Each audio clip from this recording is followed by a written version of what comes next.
No início de uma nova semana, né? Estamos aí já nos preparando para retomarmos as nossas atividades amanhã, mas não poderia ter um lugar melhor para estarmos nesse momento do que na casa do Senhor. Por isso, seja bem-vindo ao início dessa semana de oração de mordomia. Eu quero dizer para vocês que nós estaremos juntos até na terça-feira. Estaremos hoje apresentando a primeira mensagem, amanhã a segunda, e terça-feira a gente encerra esse momento com vocês, a semana da continuidade, e a gente vai para uma outra igreja. Estou muito feliz, fiquei muito feliz pelo clima aqui dessa igreja. Deixa eu dizer uma coisa para vocês. Eu acredito que o cristão idealizado por Deus tem a seguinte característica. Você quer saber qual é o cristão idealizado por Deus, aquele que agrada o coração de Deus? Mas antes de dizer para vocês, deixa eu cumprimentar também a você que está em casa, você que está no ambiente de trabalho. Esse culto também de celebração está sendo transmitido pelo canal do YouTube aqui da igreja do Bom Conjunto Ceará. Então você que está em casa, sinta-se abraçado também, que a paz do Senhor seja uma realidade no teu coração também. Mas eu costumo dizer que o cristão que dos sonhos de Deus, as características do cristão que agrada o coração de Deus são as seguintes características: é aquele que tem uma cabeça de adventista, um coração de pentecostal e os pés de um testemunho de Jeová. Meu amigo, esse crente alegra o coração de Deus, e pelos louvores, pela forma como vocês expressam aqui a gratidão e a alegria por estar na casa do Senhor, parece que vocês têm um coração que agrada o coração de Deus. Então a gente já sente um clima especial. Bom, foi me dado aqui a incumbência, antes de abrir a palavra e permitirmos que o Espírito fale em nosso meio, foi me dado a incumbência de me apresentar. O nome já é estranho, né? Tendisson. Até hoje minha mãe não abriu o coração para mim. Eu já tentei puxar isso dela, mas ela não abriu o coração. Ela não me contou quem é que ela tinha brigado, ou quem é que ela estava com ódio quando escolheu esse nome para colocar no filho. Tendisson. Meu amigo, Tendisson é nome de remédio para alguma coisa. Você chega na farmácia, me dá um Tendisson para... Aí você... Tá bom? Mas a gente tem uma esperança, porque a Bíblia diz que no céu nós teremos o quê? Um novo nome escrito em uma pedrinha, e eu estou aguardando esse momento chegar. Mas bem, meu nome é Tendisson, já passei por alguns distritos aqui no estado do Ceará. Atualmente estamos pastoreando o Distrito Central, Quixadá 1, ali no Sertão Central. Temos poucas igrejas, só 22 igrejas.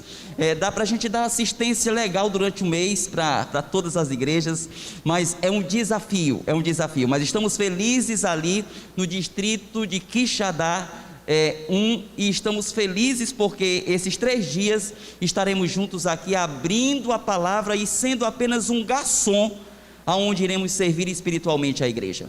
Mas deixa eu combinar uma coisa com vocês. Todos os dias, antes de permitirmos que Deus fale ao nosso meio, a gente vai expressar uma oração cantada a Deus. E a oração que a gente vai expressar todos os dias antes da mensagem expressa realmente a nossa maior necessidade, o nosso maior desejo, que é colocar Deus no lugar dele. E sabe onde é o lugar de Deus? Eu quero convidá-lo a cantar comigo esse louvor, e você vai entender.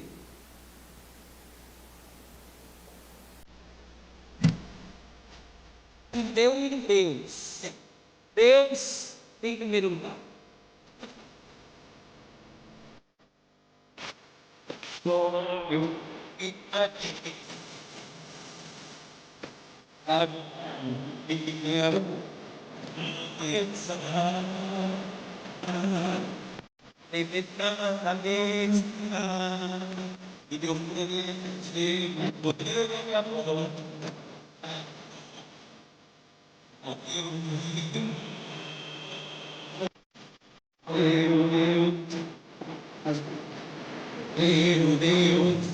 Meu lar,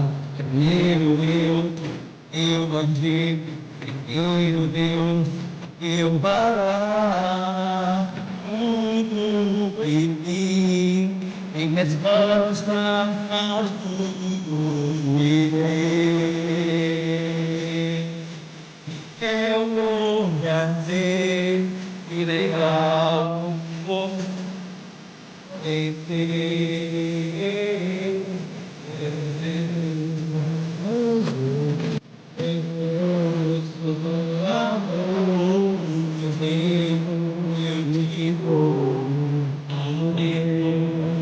A glória do Senhor,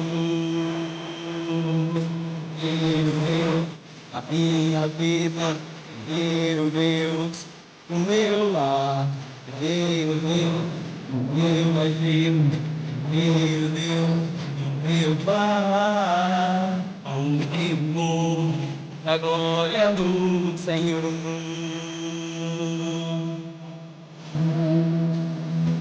Para o meu amor, Deus tesouro,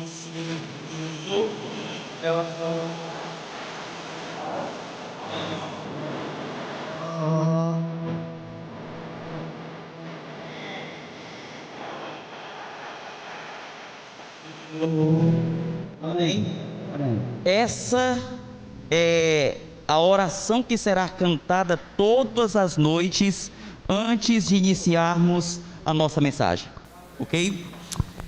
Durante esses dias que estivermos juntos, vocês vão me conhecer melhor. Eu não sou sozinho, eu sou um homem de 3 mulheres, e amanhã eu vou dizer quem são essas 3 mulheres, tá bom? Queridos, deixa eu começar a mensagem de hoje contando uma história para você. A história é de 2 crianças, e vocês sabem que toda igreja tem aquelas bênçãos, né, que marcam a vida da gente. Nessa igreja não era diferente, e tinha 2 crianças assim abençoadas, e aqui vai um conselho: não faça isso não, que essa mãe fez. A mãe tentando ali intimidar os meninos para que eles se comportassem, para que eles ficassem quietos na hora do culto. Ela sempre ameaçava dizendo o seguinte: olha, fica quieto, senão um dia eu vou levar vocês para conversar com o pastor. Não faça isso não, porque os meninos começam a olhar assim o pastor como um monstro, né? Não faça isso não. Mas o certo é que foi esse o artifício que a mãe usou e encontrou para intimidar e tentar segurar os garotos. Só que um dia eles prepararam uma que não deu outra, e ela disse: amanhã cedo eu vou levá-los para conversar com o pastor. Agendou, combinou com o pastor. Só que o mais velho, mais esperto, antes da mãe acordar, pernas para que te quero, e deixou o abacaxi para ser descarregado só pelo mais novo. E aí lá vai o mais novo com a mãe conversar com o pastor. Chegando lá, o pastor com todo o tato, tentando conversar, tentando desmistificar aquela imagem monstruosa que a criança já tinha construído dele. Conversa vai, conversa vem, brincadeira. E lá no finalzinho, porque vocês sabem que toda conversa, o pastor que é pastor, no final, não importa o teor da conversa, o final tem que terminar com apelo. Você sabe disso, né? Tem que terminar com apelo. E aí depois de mais de 1 hora conversando, o pastor se agacha ali à altura do menino, e aí olha no fundo dos olhos, alcançando a alma, e lhe faz uma pergunta: filho, aonde está Deus? O menino não entendeu muito bem, e o pastor mais uma vez olha no fundo dos olhos e diz: filho, aonde está Deus? E o menino não compreendia nada, e pela última vez o pastor olha e diz: filho, por favor, aonde está Deus? O menino saiu numa disparada para casa, deixou a porta da casa do pastor aberta, e chegando lá, ofegante ainda, passou pela cozinha, foi se esconder no quarto. E quando ele chega no seu quarto, o seu irmão mais velho estava lá no quarto, apreensivo, tenso. O que é que deu? E ele chega ofegante daquele jeito, pálido, né? E aí o irmão mais velho, que tinha ficado em casa, aí que aumentou o medo e perguntou: o que foi? E o menino ofegante, quase que sem respirar, quase que sem poder falar, disse: nós estamos enrascados. O que foi? Deus sumiu, estão suspeitando da gente. Deus sumiu e estão suspeitando de nós. Deixa eu começar a mensagem dessa noite usando o apelo do pastor. E nada melhor do que começarmos essa semana de oração tentando responder, ou pelo menos avaliar um pouquinho em cima dessa pergunta. Nós não nos conhecemos ainda, eu não sei aonde você mora, eu não conheço o teu contexto de vida, mas nessa noite eu quero começar essa semana de oração com a seguinte pergunta: aonde está Deus na tua vida? Aonde está Deus no teu lar? Que posição, que lugar ocupa Deus na tua existência?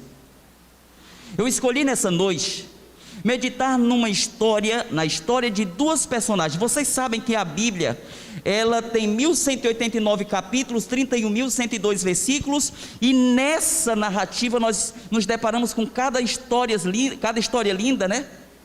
Personagens que marcam a nossa vida. E existem personagens que são conhecidos até por aqueles que não frequentam uma igreja, aqueles que não têm a prática de ler a Bíblia. Por exemplo, todo mundo, mesmo sendo crente ou não, conhece, sabe, ou já ouviu falar sobre Noé.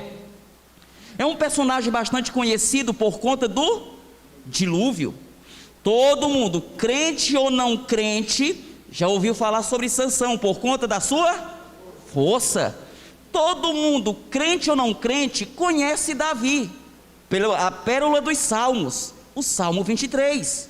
Existem personagens que dispensam apresentação, eles são conhecidos, a sua história se popularizou, talvez pela dimensão ou talvez pelo impacto da história desses personagens em nossas vidas. Mas vocês vão de convir comigo, você também que está em casa, há de convir comigo que existem personagens na Bíblia que são quase que anônimos, ocultos na Bíblia. Talvez porque a sua história não é tão explorada, talvez porque a sua história não surtiu um efeito assim, um impacto, uma influência muito grande em nossa vida. Por alguma razão existem personagens que são quase que esquecidos e ocultos na Bíblia. E nessa noite eu escolhi a história de duas mulheres que talvez não são muito conhecidas. Deixa só para me contextualizar aqui. Quantos aqui conhecem ou já leram a história de Sifrá e Puá? Nós temos a grande minoria, só um. Você em casa já ouviu falar dessas duas mulheres, Sifrá e Puá? Não? Ok. É sobre essa história que eu quero estudar com vocês hoje. E essa história está registrada no segundo livro da Bíblia, livro do Êxodo. Abra aí a sua Bíblia, logo nas primeiras páginas desse livro. Êxodo, deixa aí marcado no capítulo 1. Vou guardar o prêmio de vocês aqui, tá? Êxodo capítulo 1.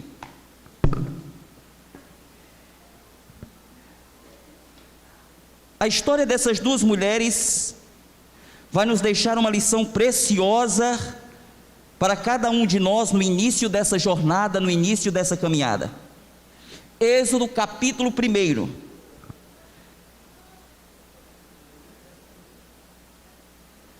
Vamos esperar que todos encontrem.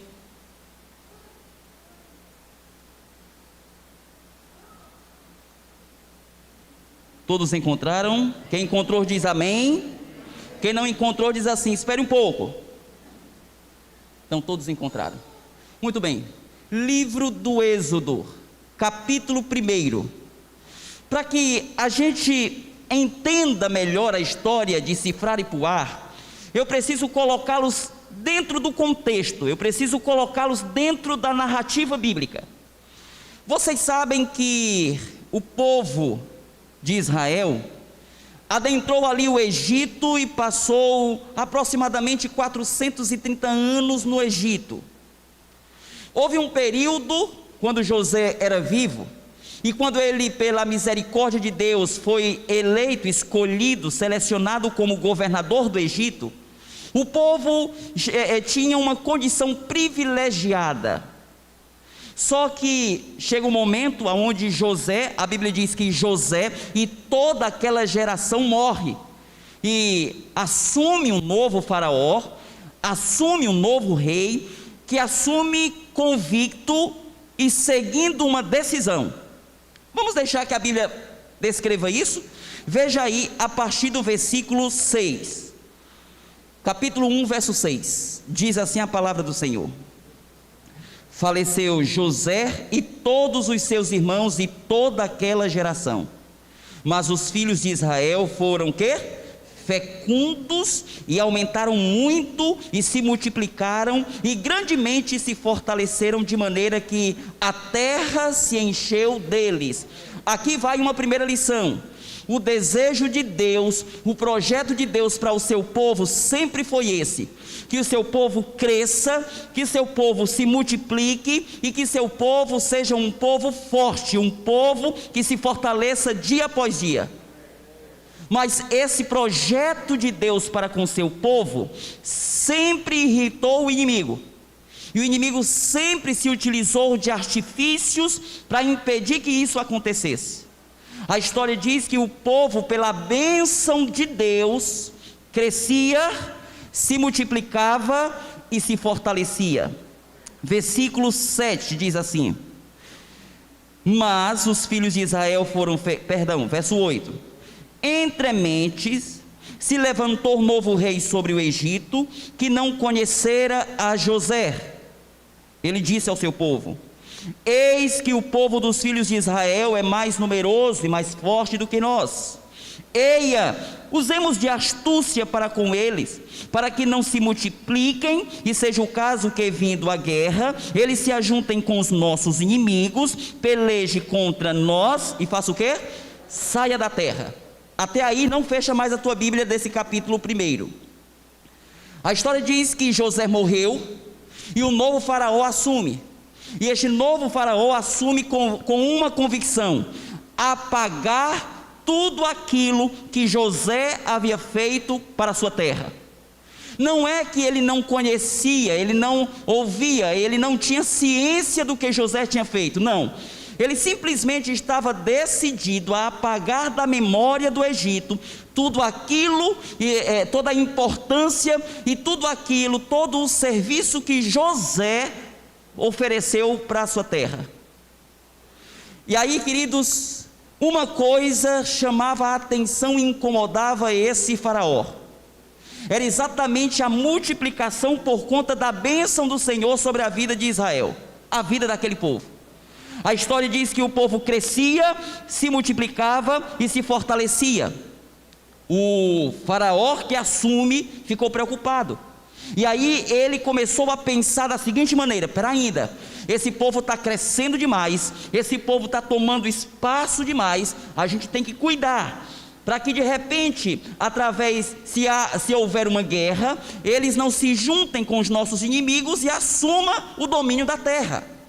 E aí esse era o propósito, esse era o projeto desse novo faraó, e ele estava decidido a executar o seu plano, custasse o que custasse. Para que esse plano acontecesse, de impedir que o povo crescesse, se multiplicasse e continuasse se fortalecendo, ele pensa num seguinte projeto. Na primeira ideia, no primeiro plano, qual foi o primeiro plano de Faraó? O versículo seguinte vai relatar que Faraó, então, para impedir que o povo continuasse crescendo, se multiplicando e se fortalecendo, ele coloca o povo agora sobre um jugo de trabalho. Veja aí o versículo 11: e os egípcios puseram sobre eles feitores de obras para os afligirem com suas cargas. E os israelitas edificaram a Faraó as cidades celeiros, Pitom e Ramsés. Verso 12: mas quanto mais os afligiam, tanto mais o quê? Se multiplicavam, tanto mais se espalhavam, de maneira que os inquietavam por causa dos filhos de Israel. Plano frustrado. Se o projeto de Faraó era impedir que o povo continuasse crescendo, se multiplicando e se fortalecendo, seu plano foi frustrado. Porque a Bíblia diz que quanto mais o povo era afligido, mais o povo crescia, mais o povo se multiplicava e mais o povo se fortalecia. Escute uma coisa: quando Deus coloca a sua mão sobre a vida de um filho, de uma nação, não existe nada que impeça a multiplicação, o crescimento e a fortaleza desse povo.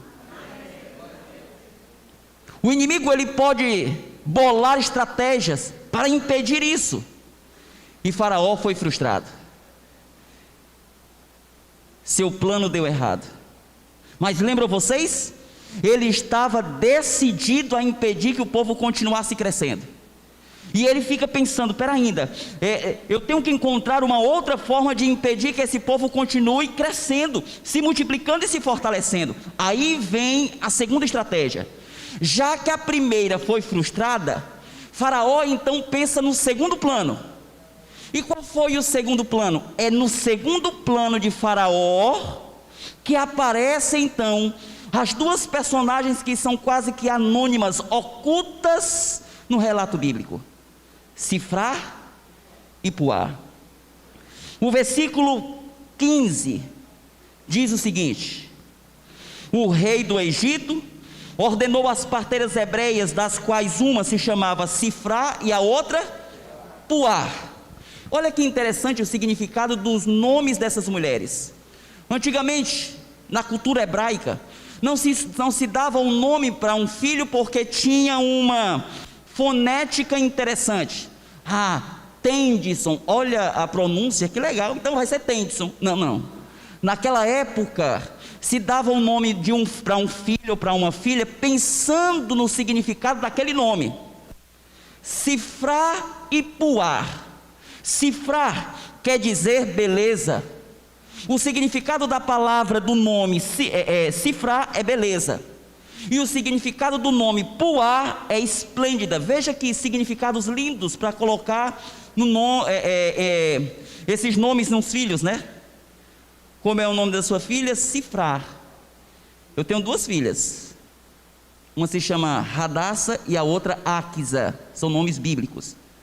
Mas agora quem está pensando em casar aí, e se tiverem duas filhas, olha aí uma sugestão: Sifrá, beleza, e Puá, esplêndida. Pode não ter uma fonética, um som interessante, mas o significado é lindo. Sabe, queridos, a história diz que o rei, decidido impedir que o povo continuasse o quê? Crescendo, se multiplicando e se fortalecendo, manda chamar as duas mulheres. Um detalhe: nós não sabemos por certo se Sifrá e Puá eram as duas únicas responsáveis em dar assistência a todas as mulheres hebreias no momento de dar à luz, o parto. Alguns comentaristas acreditam que elas aparecem no relato bíblico, seus nomes são destacados pelo fato de talvez elas serem as líderes desse movimento. Talvez se tratava de duas parteiras que eram responsáveis por um grupo de outras parteiras. Mas eu particularmente acredito que Sifrá e Puá aparecem no relato bíblico por conta da sua fidelidade e por conta daquilo que elas eram, não pelo fato delas assumirem um cargo de liderança, mas pelo fato de quem elas eram. Faraó manda chamar essas duas mulheres à sua presença, e o versículo 16 relata a ordem dada àquelas duas mulheres: quando servirdes de parteiras as hebreias, examinai, se for filho, fazei o quê? Matai-o, mas se for filha, que viva. Olha a estratégia de Faraó. Faraó estava decidido: pera ainda, eles não podem continuar crescendo, se multiplicando e se fortalecendo. Se o primeiro plano frustrou, não deu certo, já sei, vamos usar as parteiras. Quando elas pegarem a criança, se for do sexo masculino, elas matam. Se for do sexo feminino, que vivam. Agora pensa comigo o seguinte: não sou assim estranho para você essa ideia? Porque se a ideia era impedir que o povo continuasse o quê?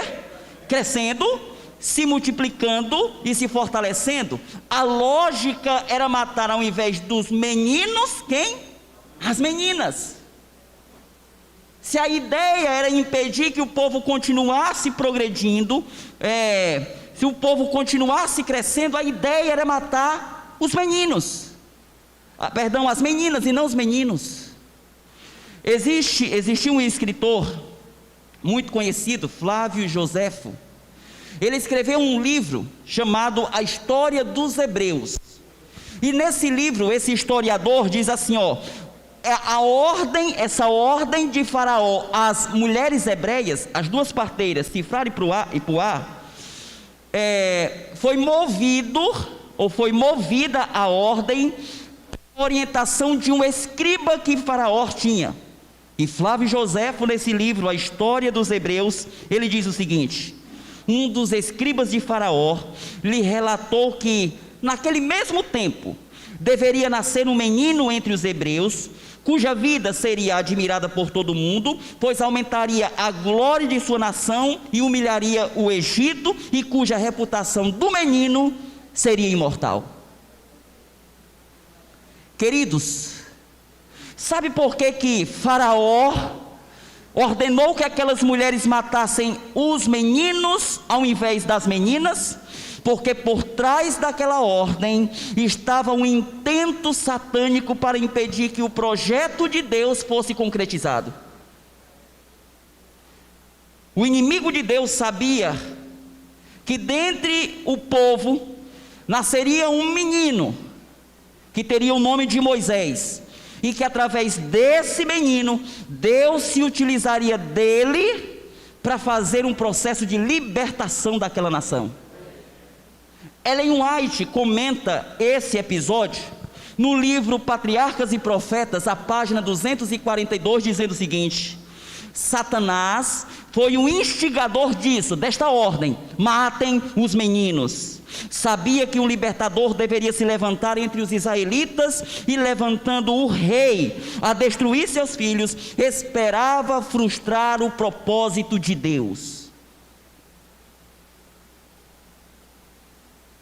Satanás queria impedir que um instrumento escolhido por Deus para a libertação do seu povo viesse à existência. Esse é um primeiro aspecto que me chama a atenção neste verso.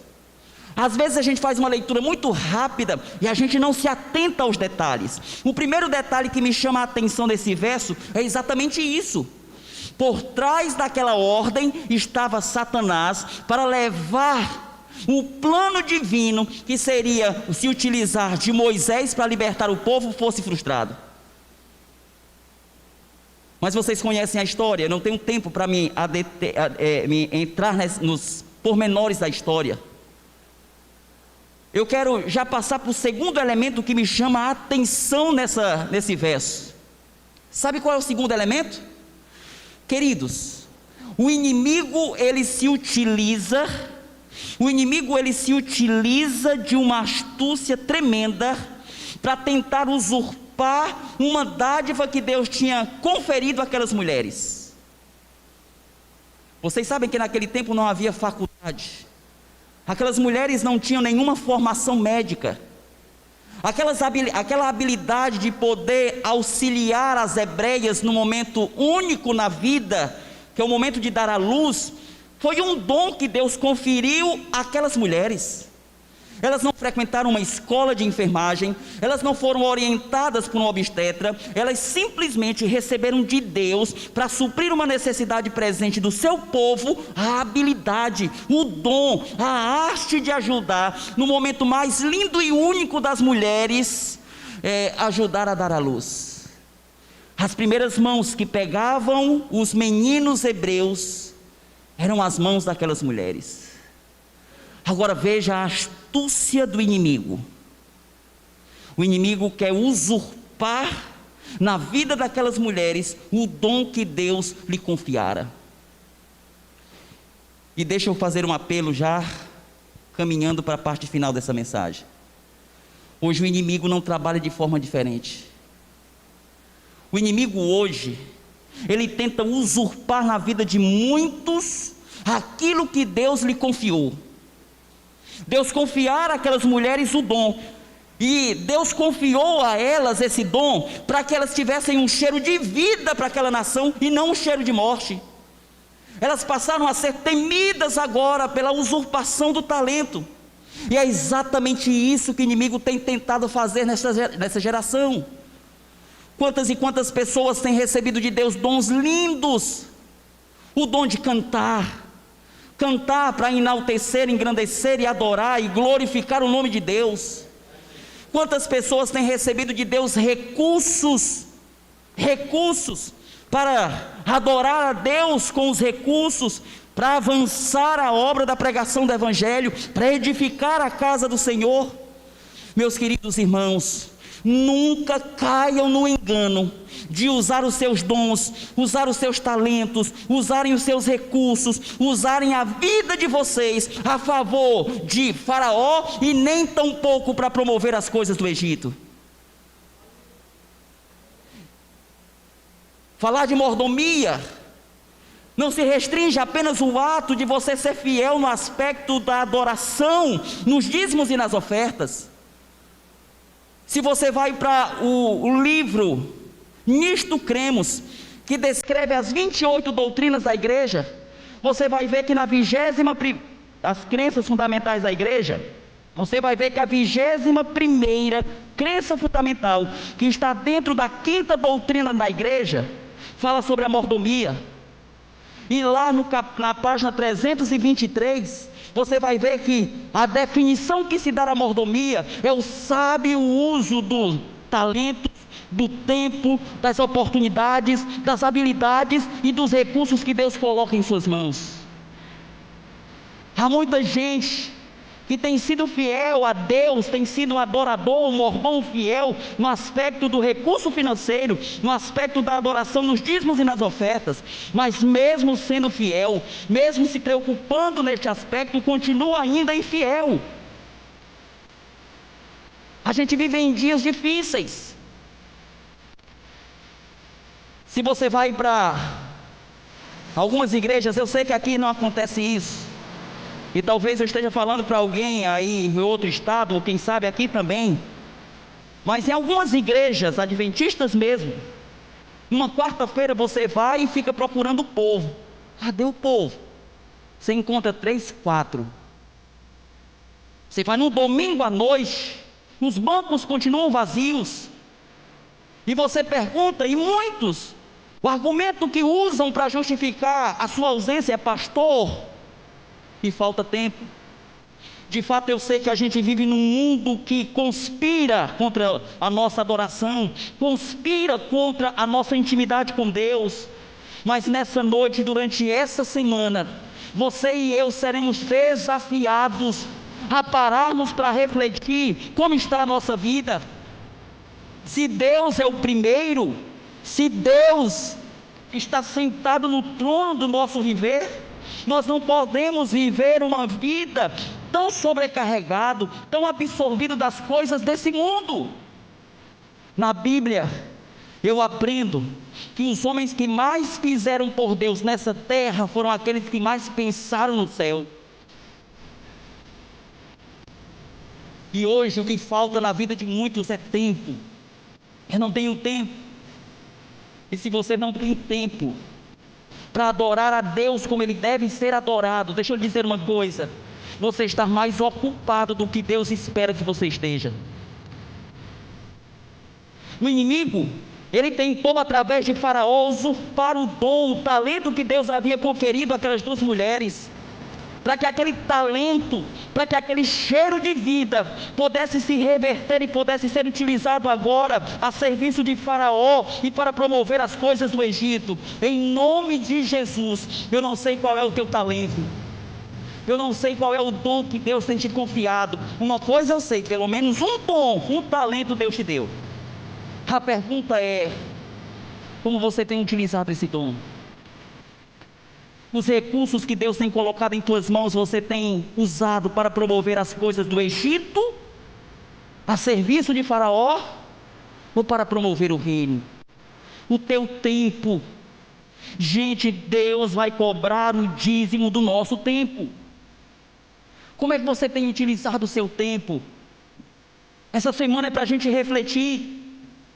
As mulheres foram colocadas na presença de Faraó, sabe por quê? Porque a intenção daquele homem era intimidá-las. Ele não mandou recado, ele não mandou que uns servos as chamassem, comunicasse para elas a ordem, não. Tragam na minha presença.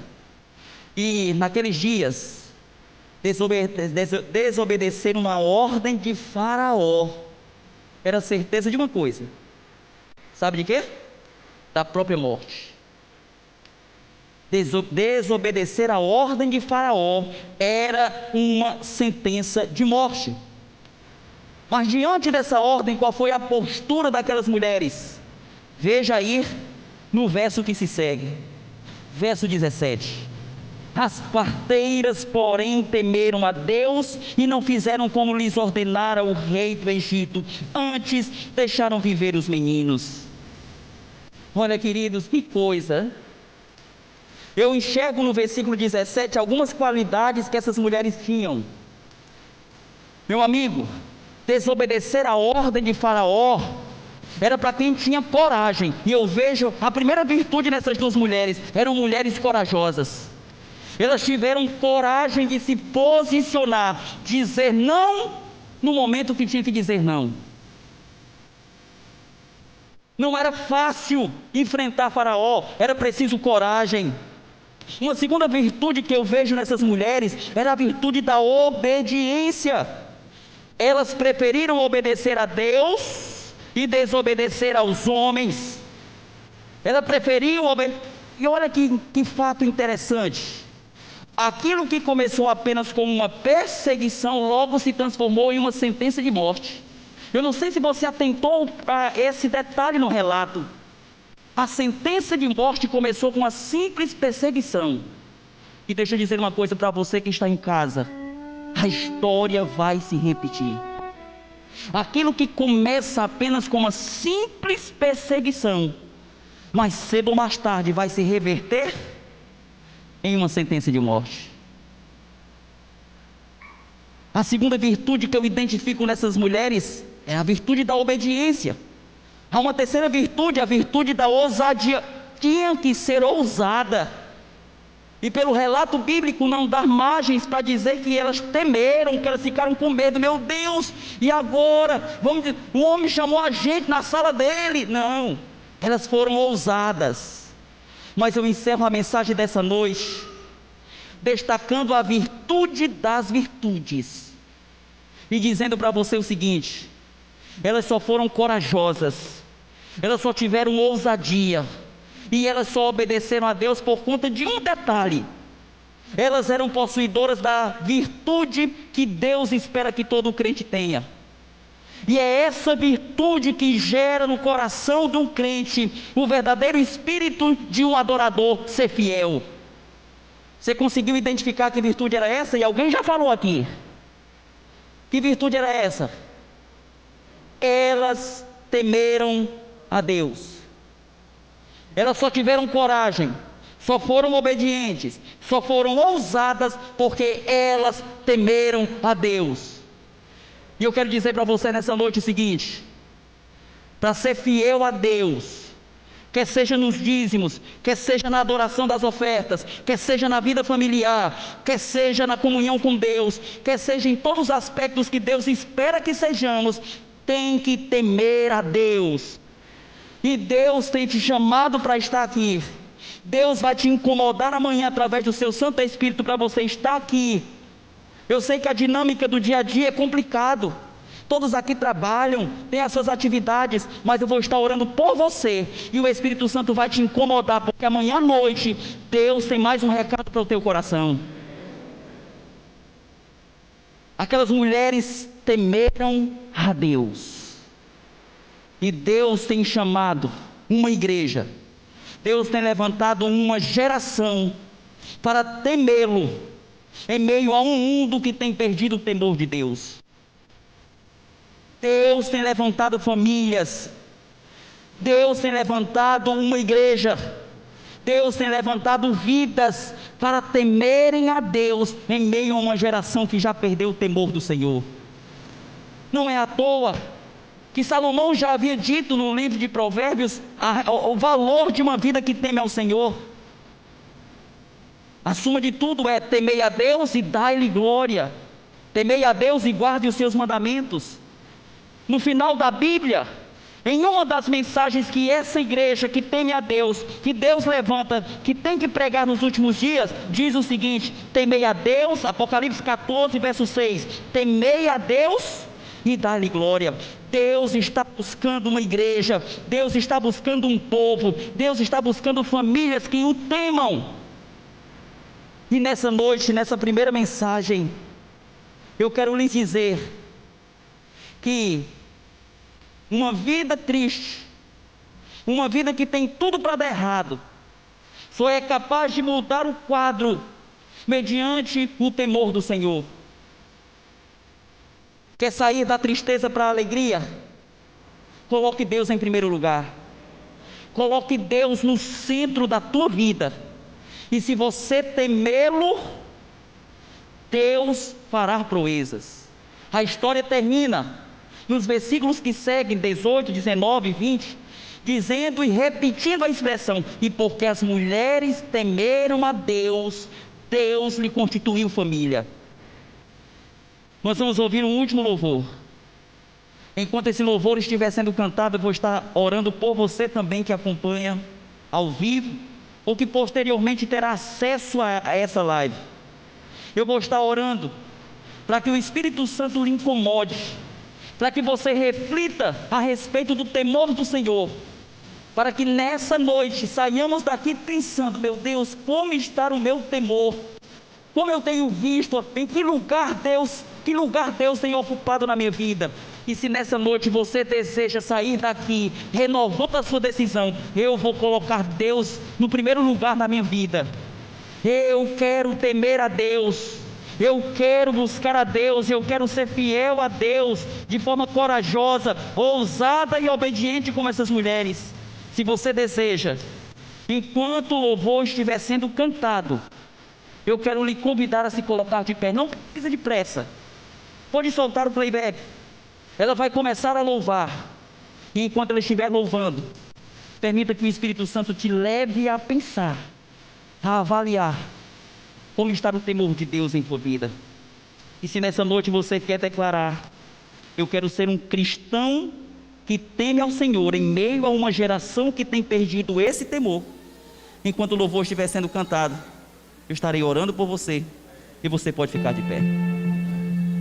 Em nossos dias, não é de pessoas mais talentosas.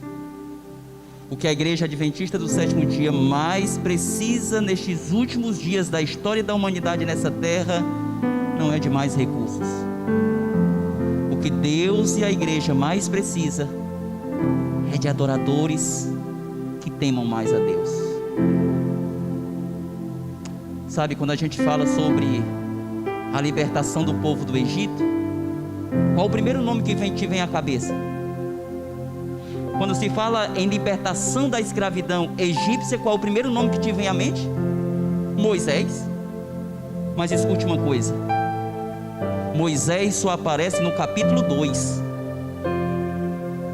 E deixa eu te dizer, Moisés só veio ao mundo no capítulo 2, porque no capítulo 1, duas mulheres desconhecidas ousaram temer a Deus, foram fiéis a Deus. Sabe o que é que eu aprendo com isso? A fidelidade delas abençoou a vida de Moisés. Quando nós tememos a Deus, com a nossa fidelidade, a gente abençoa muitas vidas que a gente não tem nem dimensão. Eu quero orar com você, para que o Senhor desperte em nosso coração o verdadeiro temor. Há um escritor que disse uma frase interessante. Ele disse o seguinte: Senhor, Como me deste um arrependimento do qual não me arrependo, me concedes um temor que não tenha medo. Deseja você ter esse temor? Feche os seus olhos. Nosso Deus e Pai, como é bom sentir a Tua presença. Chegou a hora de retornarmos para os nossos lares, mas não queremos sair, ó Pai, da forma como aqui chegamos. Nós te suplicamos que o Teu Espírito nos incomode a refletirmos e avaliarmos sobre o temor ao Senhor, porque é isso que o Senhor busca, é isso que a Tua igreja precisa, de adoradores que Te temam, porque quando a Tua igreja tiver adoradores verdadeiros que Te temam, não haverá necessidade de ninguém ser lembrado, ser exortado, ser cobrado, não. A adoração genuína é fruto de uma vida de intimidade. Querido Deus, abençoa esses Teus adoradores que aqui estão. Vamos ter que retornar para os nossos lares, que o Senhor nos conduza com segurança. Amanhã retornaremos às nossas atividades, que o Senhor nos conceda um dia abençoado e próspero, mas que à noite o Teu Espírito nos incomode de tal forma que todos nós estejamos aqui para ouvirmos o segundo recado do céu para a nossa vida. Perdoa os nossos pecados, desperta esse temor que precisamos, é a nossa súplica em nome de Jesus. Deixa eu fazer um desafio para você. Se você gostou, venha amanhã e traga um amigo. Se você não gostou, venha e traga um inimigo, mas venha em nome de Jesus, tá bom? Não fique em casa não, você vai ser tentado a ficar em casa, mas venha, porque amanhã o tema que eu quero estudar com vocês é o segredo para uma vida de fidelidade. Você quer descobrir como ser fiel a Deus? Vem amanhã, estarei aqui lhe esperando para mais um novo encontro. Deus abençoe a todos, um bom retorno para casa, uma boa noite. Por conta ainda da pandemia, das restrições, creio que a gente não está ainda para pegar na mão, né, para aquela despedida convencional. Pode? Já estão? Pronto, então eu vou ficar à porta pelo menos para...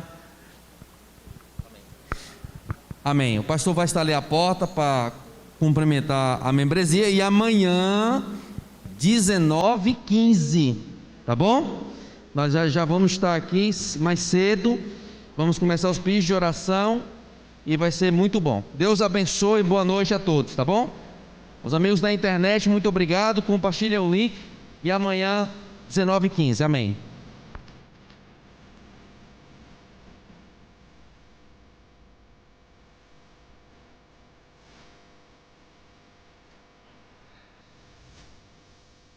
Levando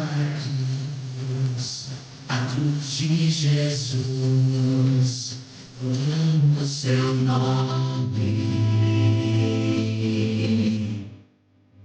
para que toda a terra conheça o Pai, me prostra aos seus pés.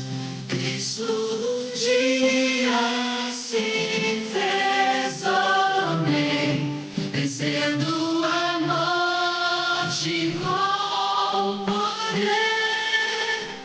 e com